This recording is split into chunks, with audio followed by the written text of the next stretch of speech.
मेरे भाई, मैं आपसे अपील कर रहा हूं कि जिंदगी में एक मर्तबा कभी अपने आप के लिए वोट देकर देखो। तुमने बरसों इन तमाम को वोट दिया, क्या हासिल हुआ तुमको बताओ? तुमने आज हम तमाम ने सुना कि अतीक साहब की अहलिया हमारी बहन है। उस बहन अपने शौहर का खत पढ़कर सुना रही थी तो जज्बात से मगलूब हो गई। 5 साल से अपने शौहर को नहीं देख पाती। बच्चे अपनी बाप की मोहब्बत से महरूम। घरों को डिमोलिश कर दिया गया। आजम खान जेल में है। बकरी चोरी के केस में केस बुक हो जाता है। मुख्तार जेल में है। और उत्तर प्रदेश की जेलों में 27% मुसलमान, ये गवर्नमेंट ऑफ इंडिया का डेटा है, अंडर ट्रायल है। उत्तर प्रदेश में 5 साल और 15 साल के दरमियान में जो बच्चे स्कूल को नहीं जाते, 60% मुसलमान है। उत्तर प्रदेश में अगर ग्रेजुएट सबसे कम निकलते हैं तो मुसलमानों के 2%। बताओ फिर कब उठोगे आप? कब उठोगे आप? बताओ। तुम्हारा खून चूसा जा रहा है। तुम्हारे तरक्की के राहों को खत्म कर दिया गया। तुम और नीचे नहीं जा सकते। अब तुम समंदर की तह पर आ चुके हो। अब यहां से उठना है आपको, उठना है। और ऐसे उठोगे इंशाअल्लाह ताला जैसा अल्लाह के हुक्म पर जो सूरज निकलता है। ये बादल छटाइए, तुम मेरी बात को याद रखो। इंशाअल्लाह ताला सूरज निकलेगा। सूरज की किरणें चमकाएंगी आपको। और जब धूप आएगी तो दुनिया समझेगी कि हां, जिसको हमने 60 साल झूठ और धोखा देकर दबा कर रखा, आज वो बाशऊर हो चुका है। आज वो अपने हक को पहचान चुका है। आज वो उठ चुका है। याद रखो, अगर आज आप नहीं उठेंगे तो नुकसान किसका होगा? नुकसान समाजवादी का नहीं होगा। नुकसान बीजेपी का नहीं होगा। नुकसान कांग्रेस का भी नहीं होगा। नुकसान हमारा होगा। आपने तो वोट नहीं दिया, मुसलमान ने तो बीजेपी को वोट नहीं दिया। 2019, 2014 में पूरे मुल्क में, पूरे भारत में खाली 6% मुसलमानों ने बीजेपी को वोट दिया। अब आप बताइए फिर कैसे जीता मोदी? इसका जवाब आपके दिल में है, आपको मालूम है। आपको फैसला करना है। मेरे अजीज दोस्तों और बुजुर्गों, क्या आपको मालूम कि उत्तर प्रदेश में लोकसभा के चुनाव में सपा और बीएसपी मिले तो 75% मुस्लिम वोट इनको मिला। 75%। आपने झोली भर भर के दिया इनको। आपके दिमाग में बात पैदा हो कि डालना है मुझे, मोदी को हराना है। अच्छा किया आपने, मगर हुआ क्या? अखिलेश यादव के घर के 3 लोग हार गए। हारे ना। कांग्रेस पार्टी के राहुल गांधी अमेठी से हार गए। हारे ना। और वो हमको बोल रहे कि हम यहां पर, क्या कहा, विजिटर हैं, मेहमान हैं। प्यारे, तुम्हारी मेजबानी मैं करने आया हूं। 15 लोकसभा सीट पर सपा और बीएसपी कामयाब हुए। एक सीट पर मोहतरमा सोनिया गांधी साहिबा कामयाब हुई। अब आप सोचिए, 75% आपने वोट दिया तो पूरे उत्तर प्रदेश में ये बीएसपी, सपा, कांग्रेस के 16 लोग जीते। बाकी पर बीजेपी जीत गई। मैं जिम्मेदार हूं इसका। क्या मेरा कैंडिडेट था? क्या मजलिस इत्तेहादुल मुस्लिमीन का कोई उम्मीदवार था? फिर कैसे जीते? तो मालूम हुआ कि हमारे हिंदू भाइयों ने 71% हमारे हिंदू भाइयों ने 2019 के पार्लियामेंट के चुनाव में नरेंद्र मोदी को अपना वोट दिया। इसका जवाब दो। जो असदुद्दीन ओवैसी पर इल्जाम लगाते हैं, तुम्हारा इल्जाम झूठ है। कैसे हार गया तुम्हारा राहुल गांधी? किसने हराया राहुल गांधी को? क्या मेरे अजिन्नात उड़कर अमेठी को जाकर लोगों को बोले? क्या मैंने कान में आयतल कुर्सी पढ़ के फूंक दिया सबके? फिर कैसे हारा राहुल गांधी? बताओ। राहुल गांधी इसलिए हारे क्योंकि उनको मुस्लिम वोट मिला मगर हिंदू वोट नहीं मिला, इसलिए वो हार गए। वो केरला जाकर जीतते, वायनाड क्यों जीतते? इसलिए जीतते हैं कि उस कॉन्स्टिट्यूंसी में 35% के करीब मुसलमान हैं, वहां पर जीत गए। अमेठी में नहीं थे, अमेठी में हार गए, मगर हारने का राज, हारने की वजह नहीं, ओवैसी की वजह से हारे। यानी अब ये हाल हो गया कि अगर इनके घर में कल भैंस दूध नहीं देगी तो बोलेंगे ओवैसी सामने से गया था।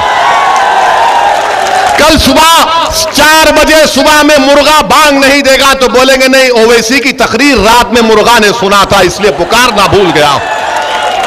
और अगर कोई 50 साल का होकर भी शादी ना करे तो बोलेंगे नहीं, इसमें भी सोचना पड़ेगा क्या वजह है। यानी हर चीज की जिम्मेदारी मुझ पर, हर चीज की जिम्मेदारी मुझ पर।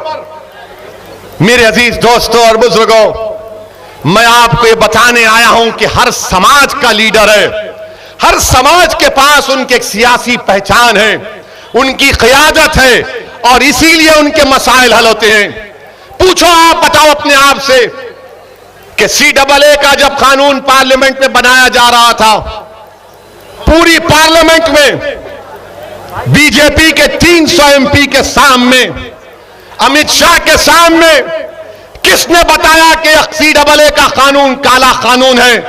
और अमित शाह के सामने हमने कहा है कि अंबेडकर के बनाए हुए संविधान के खिलाफ है, यह काला कानून है, मैं इसको नहीं मानता और उस कानून को फाड़ दिया मैंने।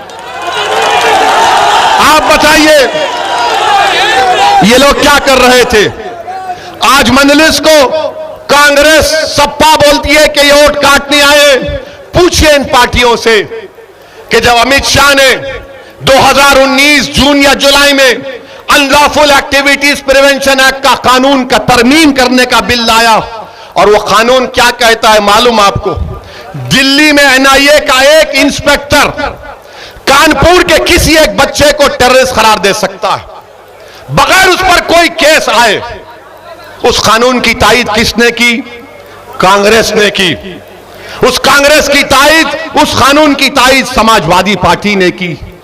उसकी मुखालिफत कौन किया? कौन तरमीमात पेश किया? किसने उस कानून के खिलाफ वोट दिया? हुआ मजलिस इत्तेहादुल मुस्लिमीन असदुद्दीन ओवैसी और इम्तियाज जलील। क्यों किया आपने तायीद की? क्यों समाजवादी ने और कांग्रेस ने तायीद की? इनके पास कोई जवाब नहीं है। मेरे अजीज दोस्तों और बुजुर्गों, ये सब लोग हारते हैं। 2017 का चुनाव हार गए, कांग्रेस और समाजवादी मिल गए। तो एक गाना, क्या गाना था वो शौकत, कि यूपी को ये 2 लड़के पसंद है। कहा था ना, यूपी को ये 2 लड़के पसंद है। बह गए, 300 बीजेपी जीत गई। फिर आपने 2 साल के बाद पार्लियामेंट में बहन जी के साथ अलायंस किया, आप नहीं जीत पाए। अब हम जब आ रहे हैं, अच्छा मंजलिस क्या करती है? हम सिर्फ भारत के पार्लियामेंट के इलेक्शन में 3 सीट लड़े। एक हैदराबाद की आवाम को लाखों सलाम, हमने बीजेपी को फिर से हराया। नरेंद्र मोदी आकर मेरे खिलाफ कैंपेन किए। आपके मुख्यमंत्री को भी लाया गया था, बाबा भी आए थे। फिर ये राहुल गांधी भी आए थे, चार मीनार के दामन में जलसा किए। कांग्रेसी कह रहे थे कि हमको जलसा करने नहीं देगी मजलिस। हमने कहा करो चार मीनार के दामन में। हमारे लोकल डीसीपी साहब बोले कि सर आपको कोई एतराज नहीं है। बोले हम क्यों एतराज है, कोई कहीं पे कर सकता।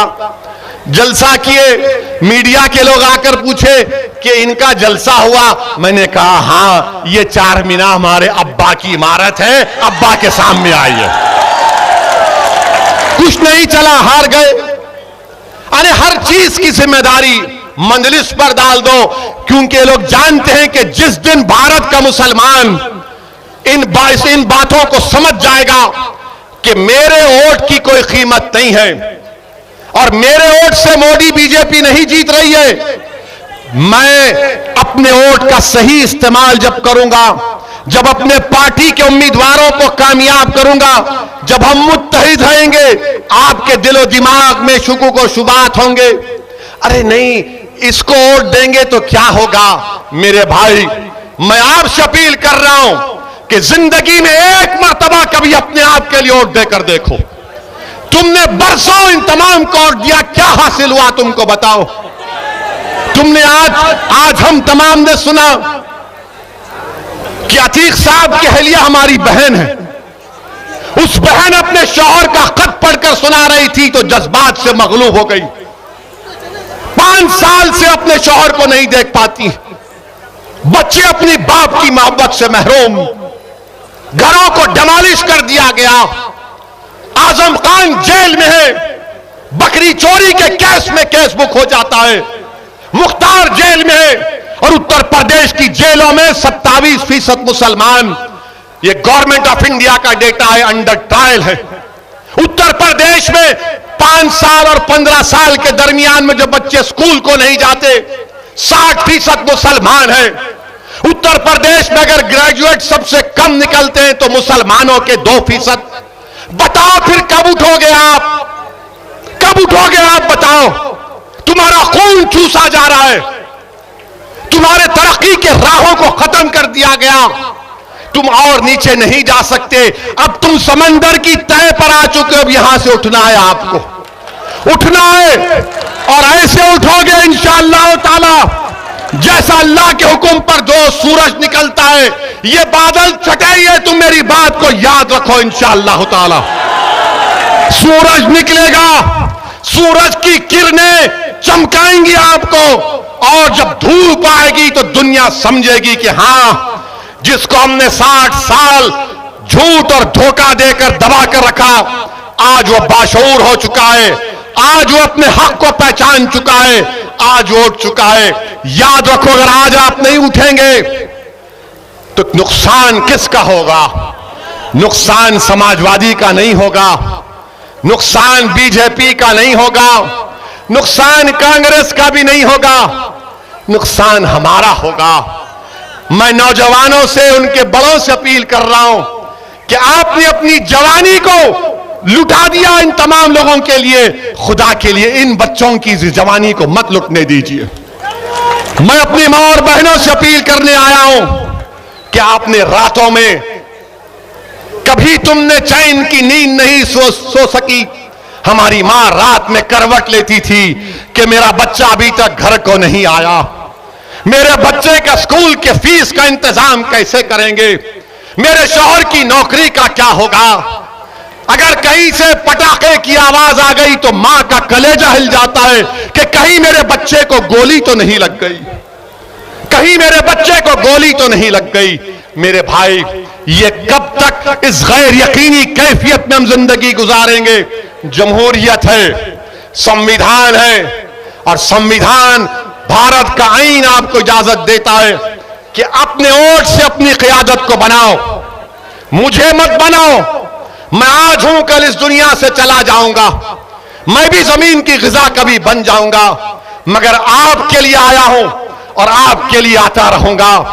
आप याद रखो मेरी इस बात को कि मैं आप तमाम को, भारत के हर मजलूम अवाम को अपने पलकों पर रखता हूं, हर कमजोर को अपने पलकों पर रखता हूं। मैं जब इस दुनिया से जाऊंगा तो मेरी एक ही ख्वाहिश है कि अल्लाह मुझे अपने जिस्म से रूह निकालने से पहले मैं ऐसे नुकूश छोड़ जाऊं कि हर कोने में भारत का असदुद्दीन ओवैसी से बेहतर एक सियासी कायद, एक सियासी रहनुमा बन सके। मेरे अजीज दोस्तों और बुजुर्गों, आप और सुनना चाह रहे या खत्म कर दें? गर्मी तो नहीं हो रही है? बोले, थके तो नहीं ना? थके तो नहीं ना? बोर तो नहीं हो रहे ना? तो ठीक है, अब इतना बोलेंगे कि इंशाअल्लाह ताला विधानसभा के चुनाव तक, उसके बाद भी जिंदगी भर बोलते रहेंगे। और ये तमाम लोग बीजेपी हो, हम कल इलाहाबाद जा रहे थे, गाड़ियों का काफिला है, ये बजरंग दल के लोग बैठ गए आकर, ओ ऐसी नहीं आना। हमारा जलसा इलाहाबाद में हो रहा तो सपा, बीएसपी, कांग्रेस ने एक अफवाह फैला दी, रूमर, नहीं आ रहे। यहां भी फैली है।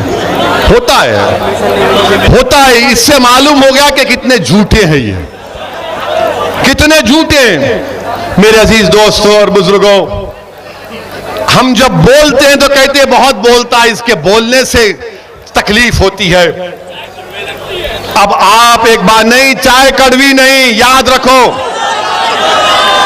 असदुद्दीन ओवैसी के बारे में किसी ने अच्छा कहा कि चाय की प्याली तो गर्म होती है मगर केतली उससे ज्यादा गर्म होती है, समझे ना। अब हमारा हाल ऐसा है, किसी एक आलिम दीन ने मुझे समझाया कि एक बाप और बेटा मिलकर कानपुर को आ रहे थे, बहुत सालों पहले, बहुत 100 साल पहले से घोड़े पे बैठकर आ रहे थे। तो किसी एक आदमी ने कहा ये क्या बात है, बेटा बैठा है, बाप बैठा है, बेटे को उतरो, बाप को बैठने दो। तो बेटा बोला हाँ बाप को तकलीफ हो रही है, आराम से। बेटा उतर गया। थोड़ी दूर चले तो फिर किसी ने कहा ये क्या, तू कैसा बाप है, तेरा बेटा चल रहा है, तू उतर। तो वो भी उतर गया, बेटा बैठ गया।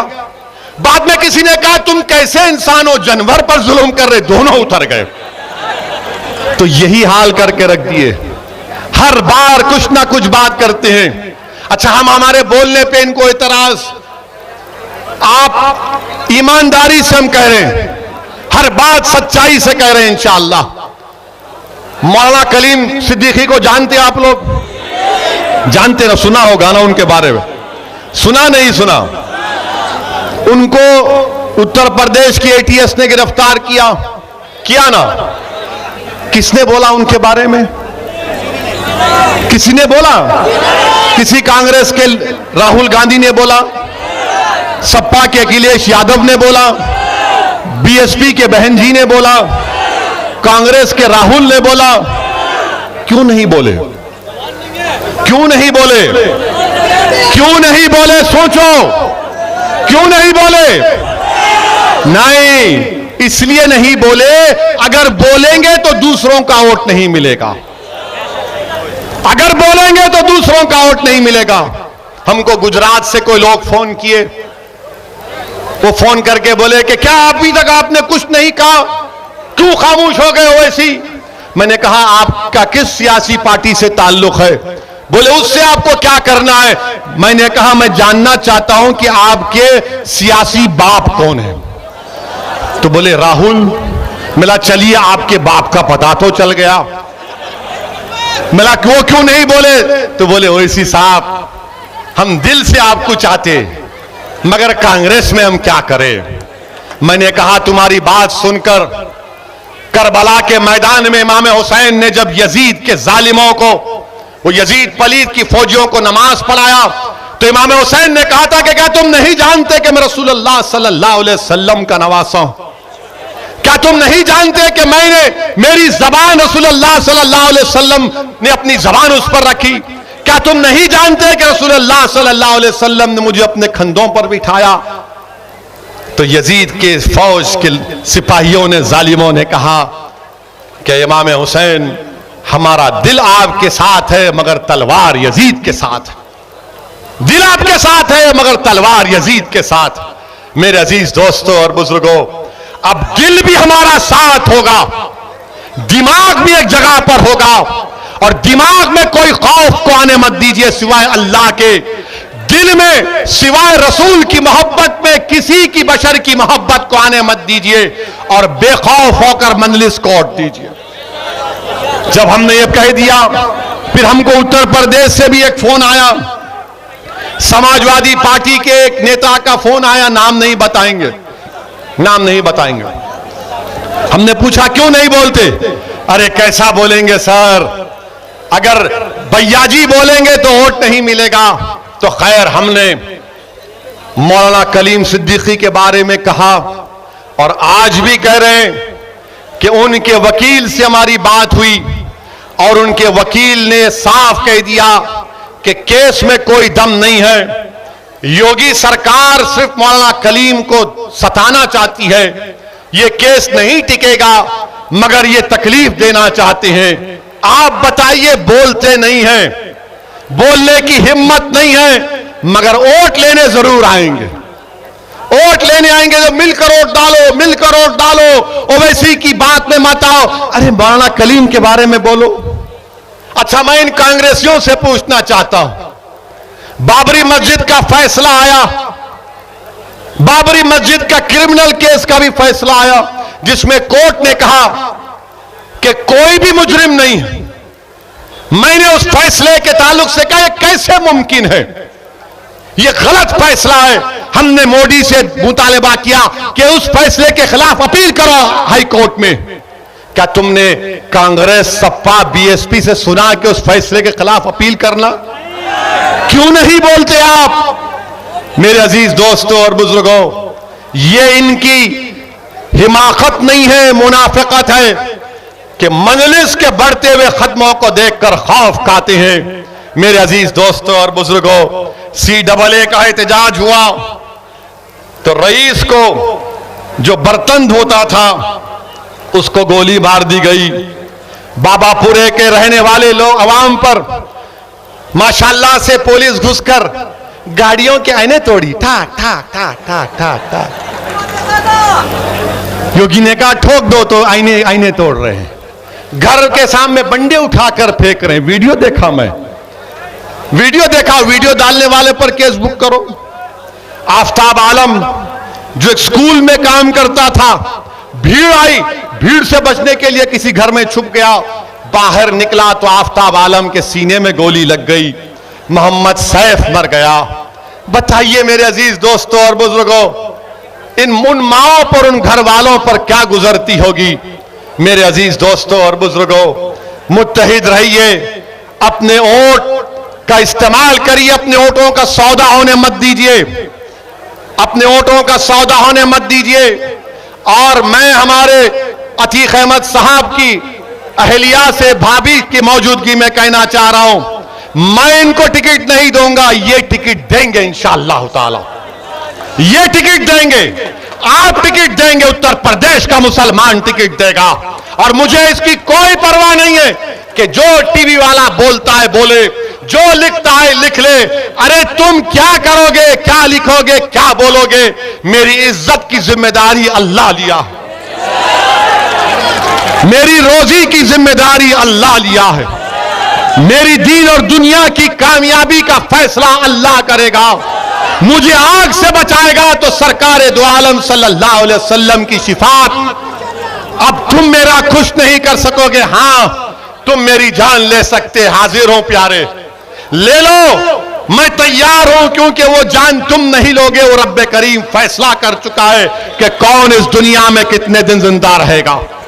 मेरे अजीज दोस्तों और बुजुर्गों, अब ये जो यहां पर अगर थोड़े बहुत कांग्रेस के, सपा के लोग हैं, वो बोलेंगे ये ज्यादा हमको ही बोल रहे,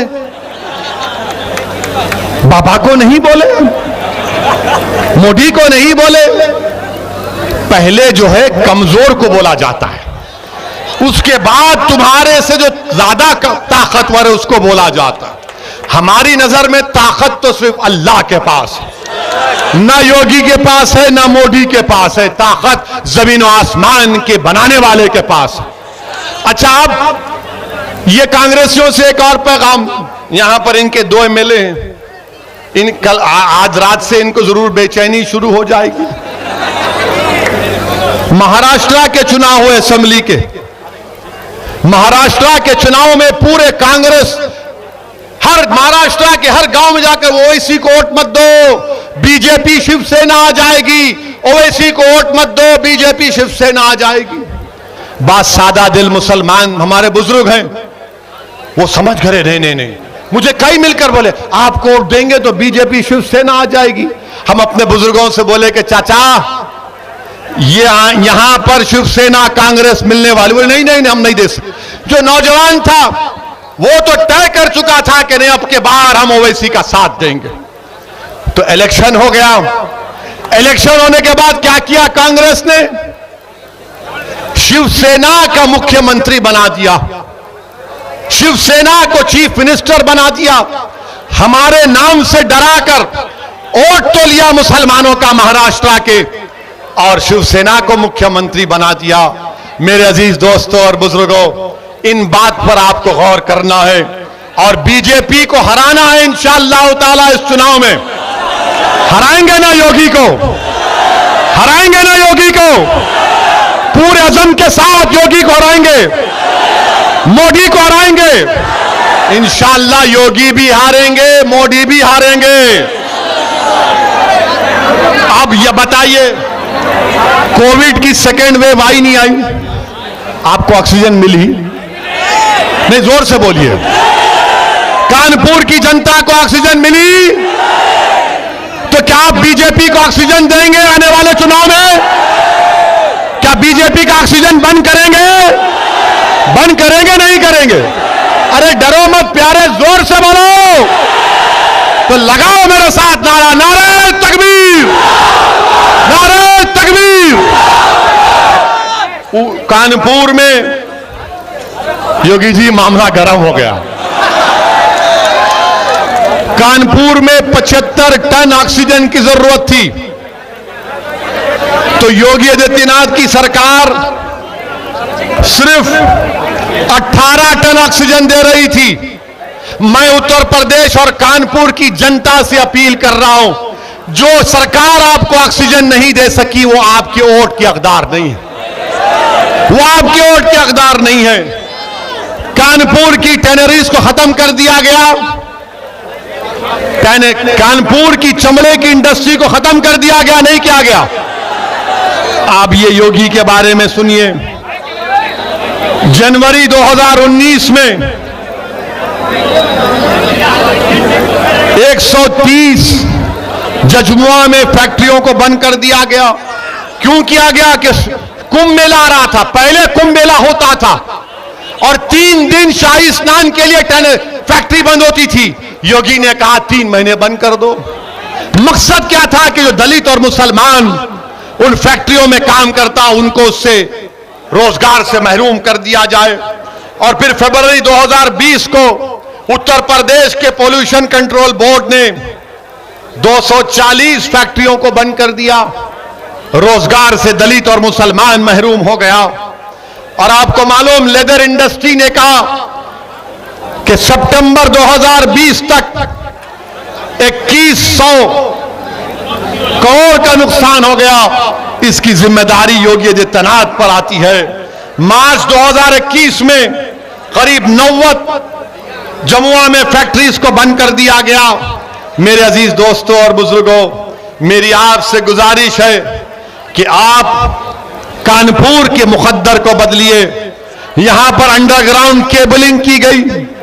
बारिश आई तो शॉट नहीं लगता रोड पे, आपको लगता है ना? केबलिंग 4 फीट की होनी चाहिए थी, 1 फीट की कर दिए। योगी आदित्यनाथ की सरकार से जाकर कहो कि आपने रोजगार दिया तो कहे सबको दे दिया। 33 लाख उत्तर प्रदेश का नौजवान का नाम है। रोजगार के पोर्टल के ऊपर योगी नाकाम साबित हुए। गैस की कीमत कितनी है? गैस सिलेंडर की 14 लीटर गैस की सिलेंडर की कीमत कितनी है? 825 रुपये, 900 रुपये है ना। अब आप जाकर किसी ने कानपुर से प्रधानमंत्री के पास गए, बोला कि प्रधानमंत्री इतनी कीमत हो गई। बोले मुझे क्या करना है, जाकर बाबा से कहिए। बाबा ने कहा मुझे क्या करना, मैं तो दूसरी गैस छोड़ता हूं। आप बताइए गरीब क्या करेगा? पेट्रोल डीजल 100 रुपये के करीब हो गया। गंगा के पानी पर लाशें तीर रही थी, दवाएं नहीं मिली, दफनाने के लिए जमीन नहीं मिली, अंतिम संस्कार करने के लिए लकड़ी नहीं मिली।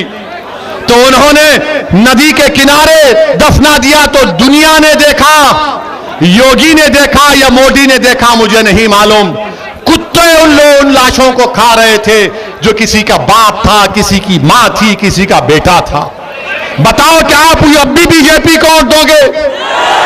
मैं उत्तर प्रदेश के ओबीसी समाज के जिम्मेदारों से पूछना चाहूंगा कि कास्ट सेंसस, जाति जनगणना बीजेपी नहीं कराना चाहती है। क्यों नहीं कराना चाहती बीजेपी? जब मोदी ओबीसी का वोट लेते हैं तो क्यों नहीं कराना चाहते? हम उम्मीद करते हैं कि हमारे ओबीसी समाज के भाई और बहन भी इस बार सोच समझकर अपने वोट का फैसला देंगे। मेरे अजीज दोस्तों और बुजुर्गों, मेरे गयूर नौजवान साथियों, आपका बेहद शुक्रिया कि आज आप आए, मगर वोट का इस्तेमाल करो, अपने वोट की अहमियत को जानो, बेखौफ होकर मजलिस के हक में अपने वोट का इस्तेमाल करो। उत्तर प्रदेश में अपनी एक सियासी क़ियादत को बनाओ, लीडरशिप को बनाओ, नेता को बनाओ और अपने वजन को दिखाओ, और दुनिया जभी जागेगी। इख्तिदार की कुर्सियों पर बैठने वाले जालिम लोग आप एक करवट लेंगे तो इनको नजर आ जाएगा कि आप में शऊर बेदार हो चुका है। आपका बेहद शुक्रिया। अस्सलाम वालेकुम व रहमतुल्लाहि व बरकातुहू।